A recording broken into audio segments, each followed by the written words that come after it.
Hi everyone. Adventure LLB के इस channel में दोस्तों आपका स्वागत है। आज मैं आपको बताऊंगा अपने इस यूट्यूब वीडियो के माध्यम से कि लोन एग्रीमेंट क्या होता है। What is a loan agreement. Loan agreement होता क्या है। लोन एग्रीमेंट को हिंदी में सरल समझौता भी कहते हैं।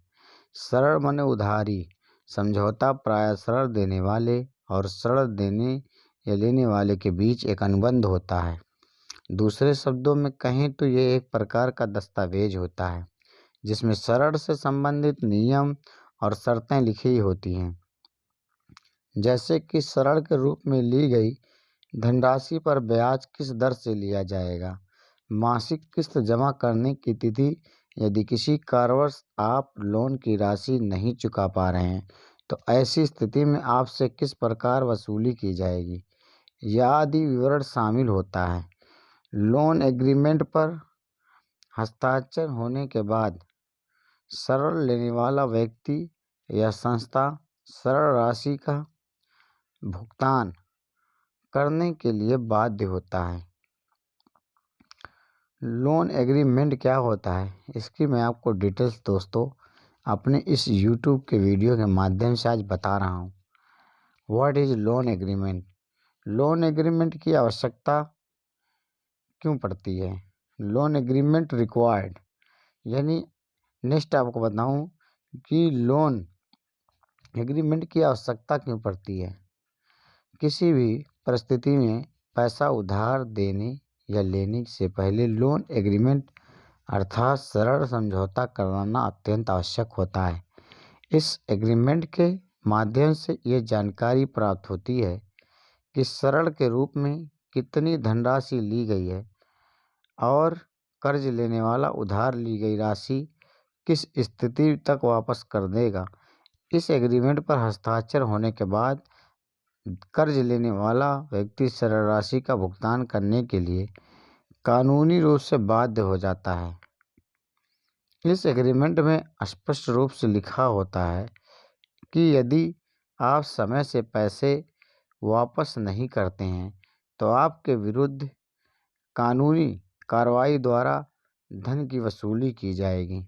यानी अगर आप कोई भी बैंक से लोन लेते हैं जो इस पे एग्रीमेंट पे बनता है, जो उस पे नोट किया जाता है, अगर समय से नहीं चुकाते हैं तो इसके लिए आपको कानूनी कार्रवाई से निपटना पड़ेगा और आपके ऊपर लोन लेने के बाद आपके ऊपर कार्रवाई भी हो सकती है।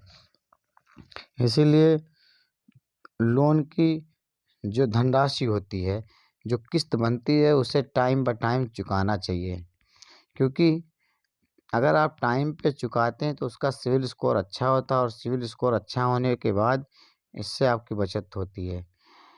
हालांकि इस एग्रीमेंट में हस्ताक्षर होने के बाद ब्याज दर से अधिक ब्याज और अन्य किसी प्रकार की अवैध अदायगी नहीं कर सकता। यह एग्रीमेंट ऋण देने वाले को गारंटीकृत भुगतान का आश्वासन देता है। इसके साथ ही दोनों पक्षों को किसी भी विसंगति से मामले में कानूनी कदम उठाने की अनुमति देता है। इस दस्तावेज के माध्यम से ये प्रमाणित किया जा सकता है कि उधारकर्ता को दी गई राशि कोई उपहार नहीं है, इसे नियत तिथि के अंदर वापस करना होता है। यानी कोई उपहार नहीं है जो पैसा दिया जाता है, उसको आपको नियत तिथि यानी सही समय पर आपको उसको वापस करना होता है। अगर सही समय पर नहीं पहुंचाते हैं तो उसके ऊपर कार्रवाई होती है। लोन एग्रीमेंट में शामिल विवरण details included in loan agreement.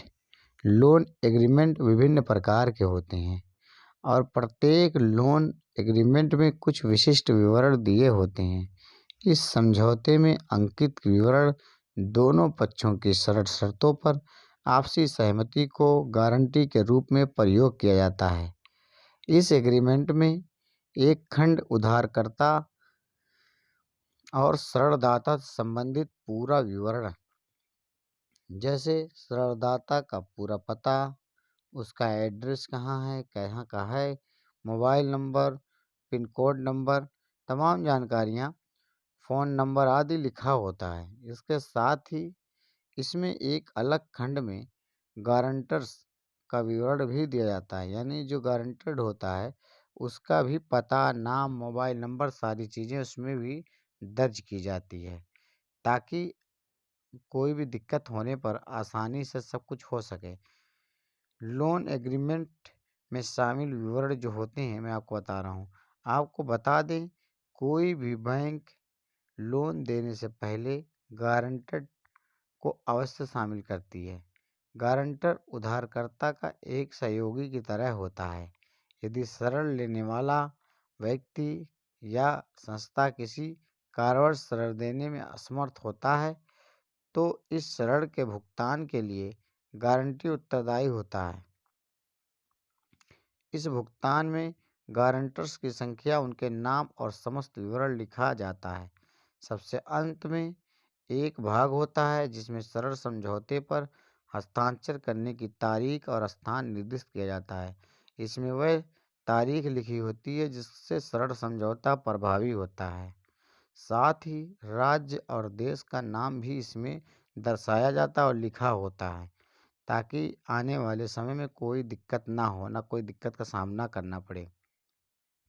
विशिष्ट ऋण विवरण यानी स्पेसिफिक लोन स्टेटमेंट ऋण प्रक्रिया में शामिल लोगों का विवरण तैयार करने के बाद आपको आपको लेन देन की जानकारी, भुगतान की जानकारी और ऋण पर लगने वाले ब्याज दर का विवरण तैयार करना होता है।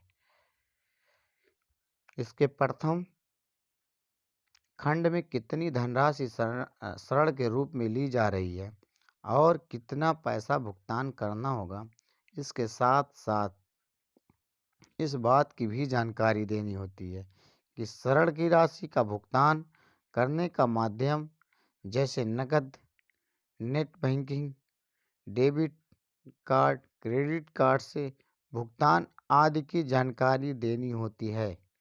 ऐसी स्थिति में दोस्तों, विशिष्ट ऋण विवरण में ऋण में शामिल लोगों को तैयार करने के बाद आपको लेन देन की जानकारी, भुगतान की ऋण पर लगने वाली ब्याज दर का विवरण भी तैयार करना होता है। इसमें ब्याज से संबंधित सारी चीज़ें जो होती है तैयार करनी होती है।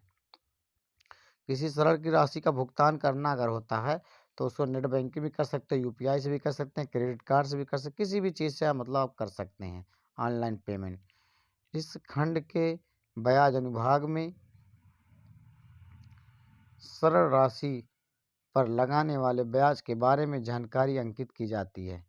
ऋण के रूप में ली जाने वाली राशि पर साधारण ब्याज लिया जाएगा या चक्रवृद्धि ब्याज, इस संबंधित जानकारी देना होगी। इसके साथ ही ब्याज दरें फिक्स रहेगी या समय के साथ इसमें परिवर्तन होता होगा, इसकी जानकारी भी देनी होगी। दोस्तों, ये थी लोन से संबंधित कुछ महत्वपूर्ण जानकारी जो मैंने अपने इस यूट्यूब के वीडियो के माध्यम से बताया। आशा करता हूँ हमारी वीडियो आपको पसंद आए। आप हमारी वीडियो को लाइक करिए, ज़्यादा से ज़्यादा सब्सक्राइब करिए और शेयर करना ना भूलिए। ऐसी यूजफुल, ऐसी कानून से संबंधित तमाम वीडियो मैं आपके बीच लाता रहता हूँ दोस्तों। थैंक यू दोस्तों।